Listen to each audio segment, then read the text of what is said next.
Olá pessoal, vamos continuar nosso curso de gestão de pessoas, né? Aula importantíssima. Vamos fazer vários exercícios, né? Banca ESAF, banca FCC, banca do CESP, inclusive banca da UFMT, que é a nossa universidade aqui, e outras bancas mais, né? Gente, isso aqui é um assunto, é o assunto predileto de ser cobrado nos concursos públicos pelo examinador. Os principais teóricos de gestão de pessoas. No seu edital tiver escrito lá, ó, gestão de pessoas, você tem que fechar um bloco de conteúdos. E o professor, aqui, metodologia minha, de 13 anos que eu sou concurseiro profissional, para explicar esse assunto. Então eu dividi, primeiro bloco lá, gestão de pessoas, considerações iniciais. 2. Os principais produtos de gestão de pessoas. E agora, os principais teóricos. Professor, completa? Não, falta mais uma para você, quando tiver lá, gestão de pessoas, mais um assunto para vocês, que é a gestão estratégica de pessoas. Esses 4 assuntos, gente, é básico, despenque concurso público. E esse assunto aqui é muito gostoso, cara. Principais teóricos de gestão de pessoas. O que você pode entender desse cara aqui? É muito simples. Quem são os principais autores, os principais pensadores que escrevem gestão de pessoas? E a partir do momento que esses caras escrevem essas obras fantásticas de gestão de pessoas, vai se desenvolver toda uma ciência, toda uma metodologia e ferramenta com base nela. Papo sério, prof. Papo sério. Né? Então bora, vamos lá, vamos continuar esse nosso estudo. Vamos lá, vamos estudar aqui. Vem comigo. Primeira coisa, nós estamos estudando gestão de pessoas e não recursos humanos. Lembre-se da nossa primeira aula das considerações iniciais. Recursos humanos vão ser considerado mais um recurso da organização. Pergunto para vocês, aqui é aula de administração também, quais são os recursos de uma organização? Isso, primeiro, recursos materiais, recursos orçamentários, de produção, financeiros e assim por diante. E quando você coloca recursos humanos, você coloca o quê? As pessoas nesse mesmo patamar de recurso. Só que o que aconteceu? As organizações foram evoluindo e perceberam que realmente o que faz diferença são as pessoas, cara. E é verdade, eu confio nisso plenamente, cara. Eu tenho uma convicção disso, que quem faz a diferença são as pessoas. E a partir do momento as pessoas deixaram de ser, então, considerados recursos e passaram a ser considerados o quê? Um ser humano.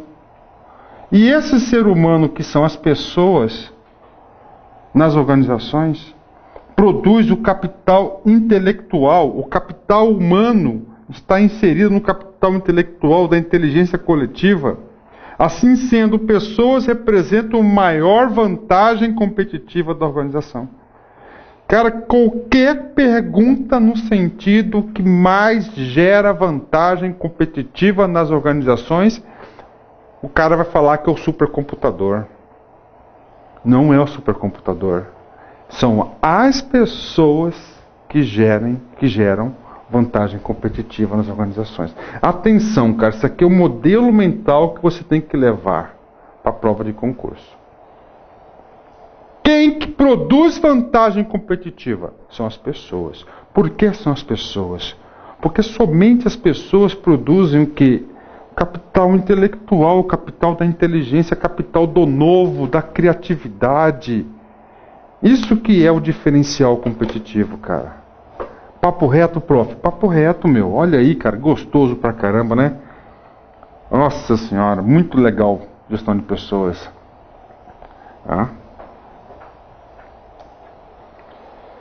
Temos que estudar a evolução do pensamento administrativo. Lá nos primórdios, nós já estudamos isso, né, em aulas anteriores, principalmente na aula de administração, nós vimos que é o seguinte: a administração é uma ciência recente, nós sabemos disso, né? É uma ciência recente. Ela passou a ser ciência quando? A administração. Passou a ser ciência quando tivemos aqui o movimento do Taylor, do Fayol, não é isso? Do Taylorismo, do Fayol.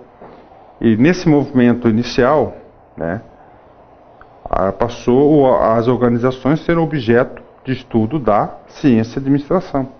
Nessa ciência de administração, no início, considerava as organizações como máquinas. É isso, como máquinas. E a pessoa era uma peça de uma máquina. Quando essa peça não está produzindo, você substitui, pronto. É isso que nós estudamos? Logo depois dessa teoria, veio uma teoria chamada Teoria das Relações Humanas. A teoria das relações humanas ela é diferente. A teoria das relações humanas, ela vai focar no quê? Ela vai focar no ser humano, cara. Ela vai focar no ser humano. Vai falar o seguinte, que as pessoas conseguem produzir mais do que o modelo anterior que considera as organizações como máquinas. Então essa escola é chamada Escolas da Teoria das Relações Humanas. Relações humanas. Ela foi desenvolvida a partir de 1927, tá certo? Uma pesquisa conhecida no Hawthorne. O que é Hawthorne? É um bairro na cidade de Chicago, onde se desenvolveu essa pesquisa, conduzida por quem? Elton Mayo. Surge o humanismo nas organizações. Então isso aqui foi o quê? A primeira escola, a primeira vez que considerou as pessoas como diferencial competitivo. Só que essa teoria, ela é muito importante, cara. Ela é muito importante, essa teoria. Essa teoria, ela é muito importante. E o que acontece com essa teoria dela ser muito importante? Essa teoria, ela é importante e, além disso, acontece o seguinte. Ela é importante, mas ela não foi completa. Ela não satisfaz. Por quê? Porque ela é considerada paternalista. Como assim paternalista, professor? Paternalista é uma relação de pai e filho. E nas organizações não podem ter uma relação de pai e filho. Nas organizações tem que ter uma relação profissional. Profissional. Ou seja, não deu certo, mas ela foi importante? Foi. Foi tão importante que logo depois vem a segunda grande escola, tá certo? Que é chamada de teoria comportamental. Que ela desenvolveu-se a partir de 60. E nessa escola nós temos os principais autores de gestão de pessoas. E nessa escola é que tem o maior número de questões, que é a teoria comportamental. Há diversos grandes pensadores nessa escola, tá? Então vamos estudar primeiro aqui a teoria das relações humanas, tá? E depois vamos estudar a segunda escola aqui, que é a teoria comportamental. Teoria comportamental, né? Meu, é o seguinte, professor, essa aqui é a mesma aula que tem lá na aula de administração geral? Não, não é, cara. Não é. É claro que muitos desses caras aqui fazem parte daquela aula, mas essa aula aqui ela é específica para a gestão de pessoas. Por exemplo, aqui você vai estudar a teoria das expectativas de Veron, lá não tem. O grid, tá? O RAID. Você vai estudar também aqui, vamos estudar aqui teoria da equidade. Da expectativa da equidade é nova, eu incluí agora nessa regravação que eu estou fazendo para vocês aí. Por quê? Porque teve duas questões da FCC que cobraram esse assunto, que eu falei, não, esse aqui é um assunto que eu tenho que incluir na minha grade, porque se a FCC cobrou, ela pode repetir essa questão de maneira diferente. Então a gente incluiu na grade aqui. E todas as aulas que o professor regrava, que atualiza, eu sempre procuro trazer. Eu sempre estou antenado, ligado em questões de concurso, cara. Então eu pego uma prova, né? Tá lá, teoria da equidade. Puxa, a teoria da equidade não fazia parte de onde? Do meu material didático. O que eu faço? Automaticamente eu incluo esse assunto na minha agenda de concurso. Para quê? O meu foco é muito simples. O meu foco, o meu desejo é o seguinte, é fazer o seguinte, é fazer que você tenha aqui, você esteja blindado. Que você esteja preparado para fazer qualquer questão de concurso. Agora, isso é um trabalho lento e gradativo. Bora, prof! Vamos estudar então primeiro.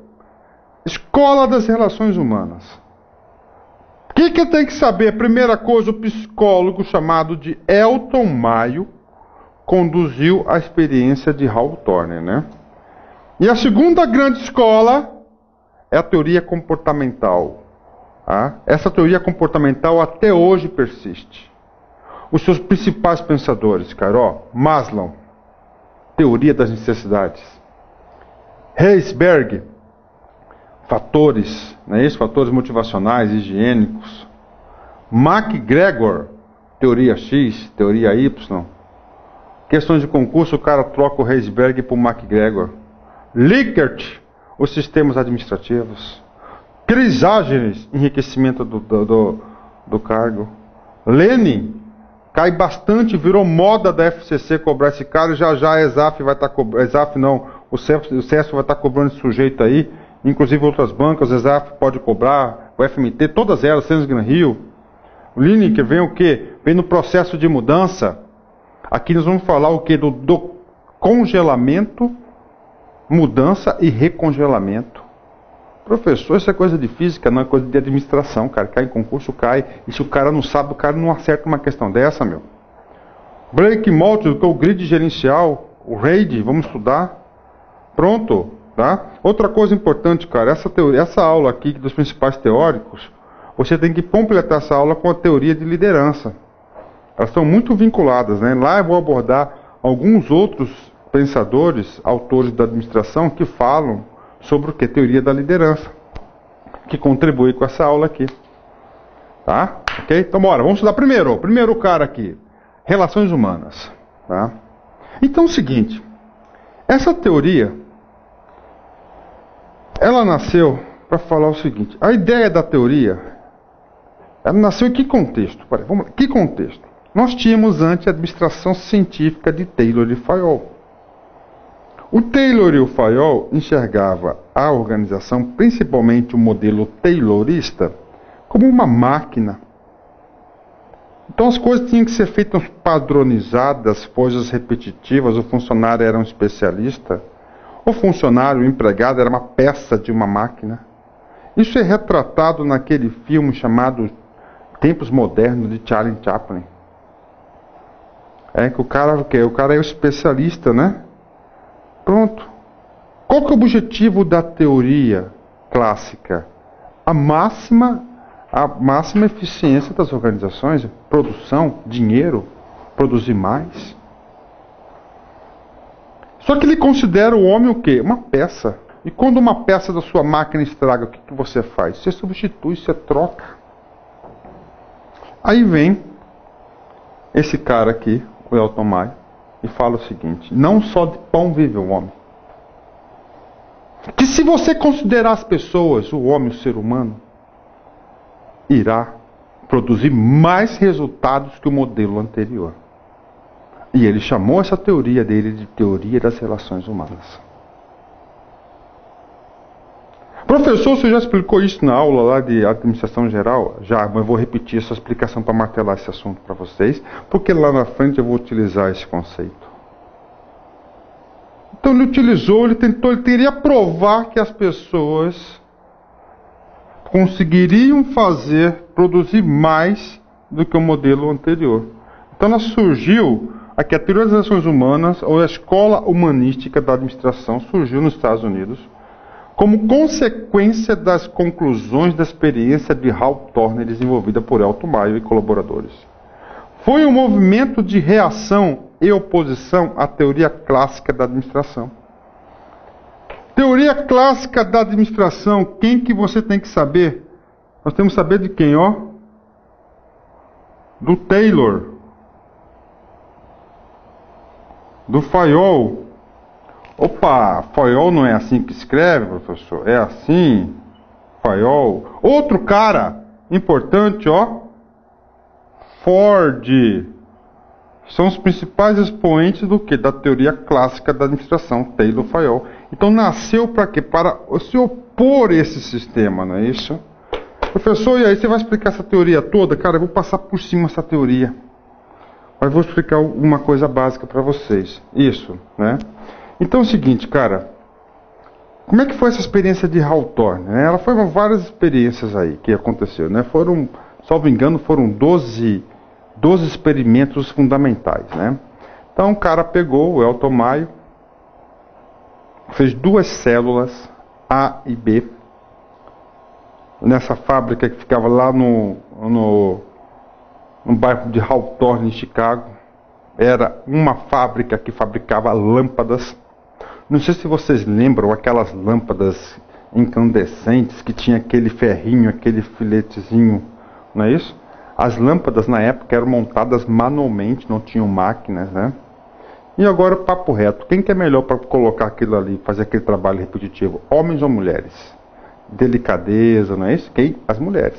Então era uma fábrica de mulheres. Aí o Elton Maio pegou a célula A, e na célula A se aplicou o método de administração chamado taylorista de produção. Na célula B, utilizou esse método de experiência, sendo que A jamais soube que B existe, e B jamais soube que A existe. E na célula B ele fazia o que? Os experimentos. E no final do dia contavam-se quantas lâmpadas tinha produzido A e quantas lâmpadas tinha produzido B. E aí chegava-se no resultado. A primeira experiência foi o seguinte: o cara aumentou a intensidade da iluminação. Pergunto para você, aumentou a produtividade de B ou não? Não aumentou. Foi fracassada essa primeira experiência, primeiro experimento. Por que, professor, que foi fracassado? É muito simples, cara. Porque quando você aumenta a intensidade da luminosidade, você entende o seguinte, que você tem que produzir mais. Mas logo você se acostuma com esse padrão de claridade e volta à produção normal, às vezes até você diminui a produção. Então não é um fator motivacional, né? Agora, é um fator importante para o marketing. Por quê? Porque tem aquele impulso, não é isso? Tem aquela, por exemplo, cara, aquele afã, né? Você vai no supermercado, cara, a gôndola, tem uma lâmpada na gôndola, não precisa daquela lâmpada, né? Mas ele coloca a lâmpada na gôndola e quando você olha o produto, vê aquela lâmpada lá, você vê uma claridade, você vê uma apresentação melhor.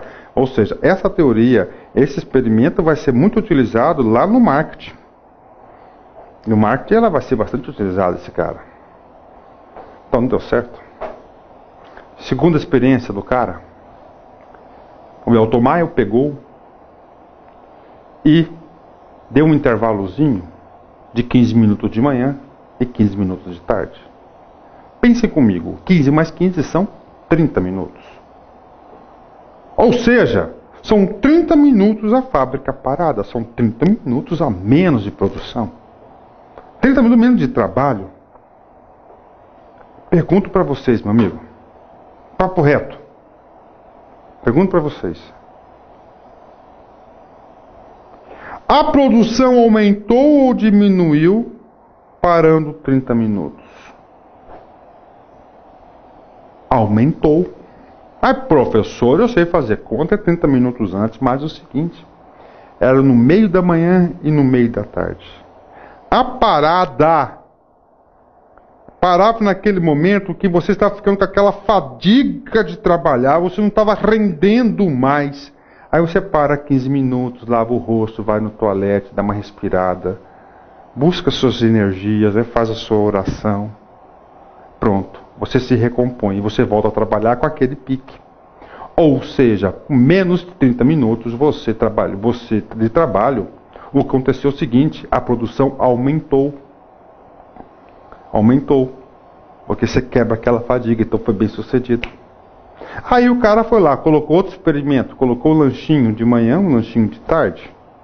Porque naquela época as pessoas saíram muito cedo, a carga horária de trabalho era muito extensas. A produção aumentou porque saco vazio não para em pé, não é isso? Coisa de nossas vó, que fala pra gente, não é isso? Tá? Outro experimento. Começou a criar um símbolo, não só de pão vive o homem.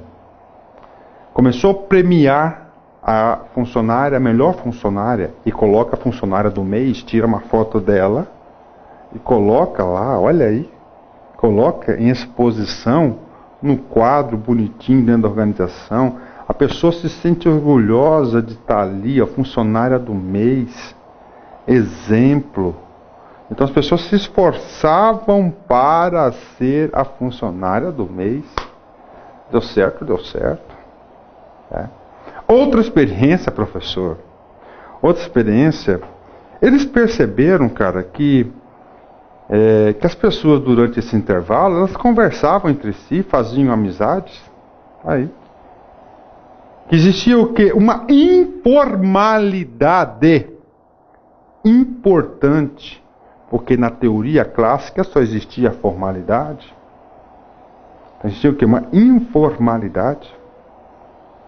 Né? E aí o seguinte, que as pessoas fazem realmente amizade entre si. As pessoas começaram a marcar churrascos, não sei o quê, happy hours, começaram a se interagir, fazer amizade. Aí vem a cartada de mestre. O que aconteceu? Ele instituiu uma meta coletiva e uma meta individual. Então é o seguinte, o grupo fechou, nós vamos bater o nosso recorde de mês de produção. Bacana, bacana, tá? Então tá todo mundo lá montando lâmpada. Aí, o cara olha do lado, uma funcionária, ela tá o quê? Ela tá entrando com aquele processo de fadiga. E ela vai lá, opa, bora, leitinho das crianças, todinho.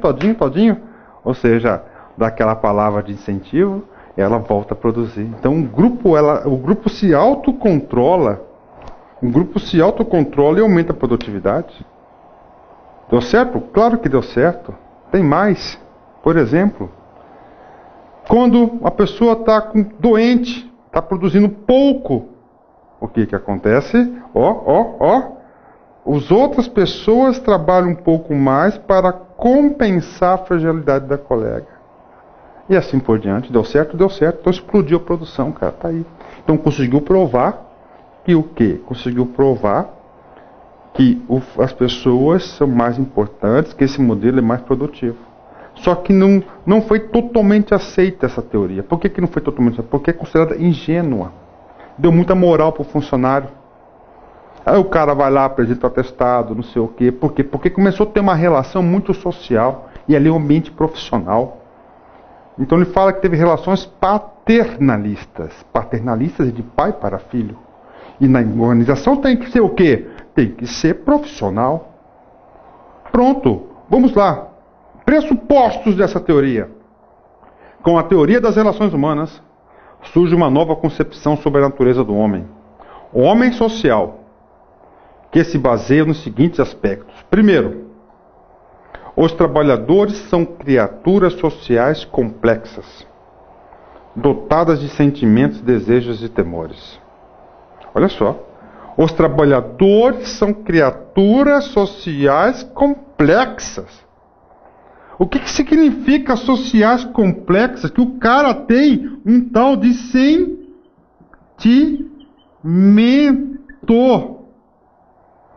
Esse sentimento pode ser expresso por alegria, decepções, tristezas e assim por diante. Dotado de sentimentos, desejos, temores. Se o cara está com sentimento positivo, ele vai trabalhar bem. Olha aí. Se ele acha que o trabalho dele é recompensado, que é valorizado, que é útil, ele se esforça. 2. As pessoas são motivadas por necessidades humanas e alcançam suas satisfações por meio dos grupos sociais que o interagem. Olha aí.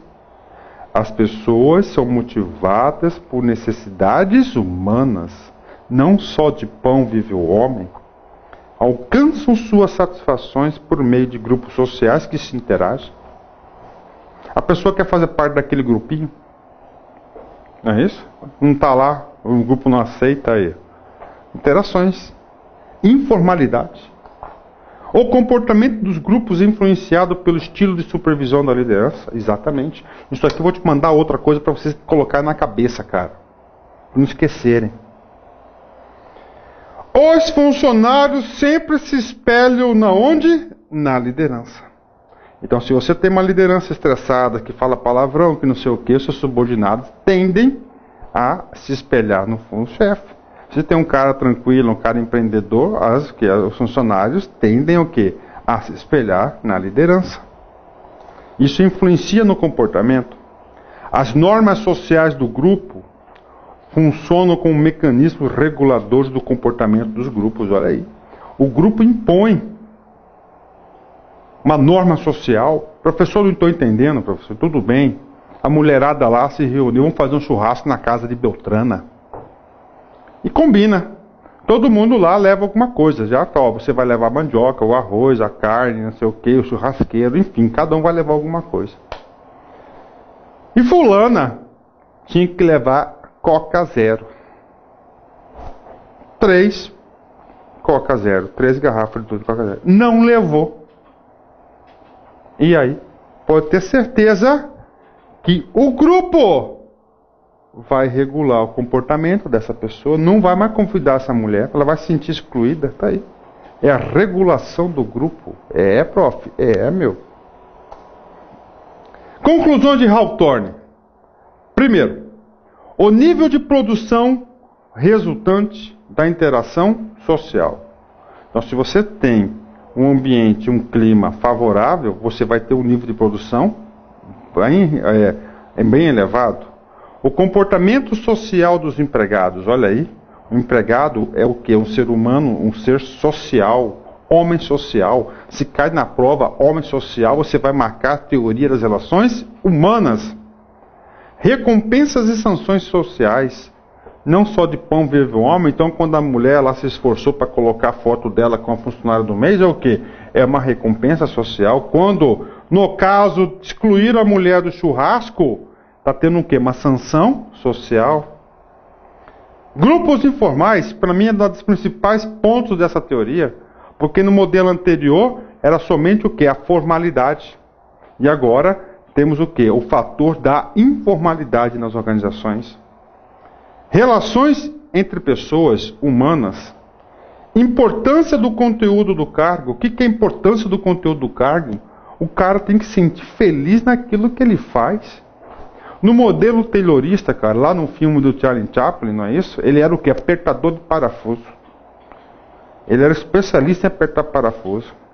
Ele saía da empresa, ele ia tomar sua cerveja no boteco. O cara perguntava, o que você faz? Ele responde, trabalho na fábrica.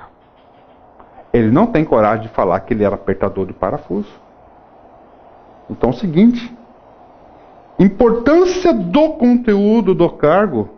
Vou dar o meu exemplo, eu amo ser professor.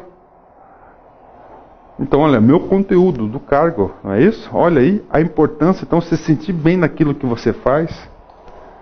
ênfase nos aspectos emocionais. O ser humano é um homem emocional. Para finalizar, o examinador pode querer saber de vocês, dessa grande teoria, a diferença da teoria clássica e da teoria das relações humanas. Teoria clássica trata a organização como máquina. Relações humanas trata a organização como um grupo de pessoas. Clássica enfatiza as tarefas ou a tecnologia.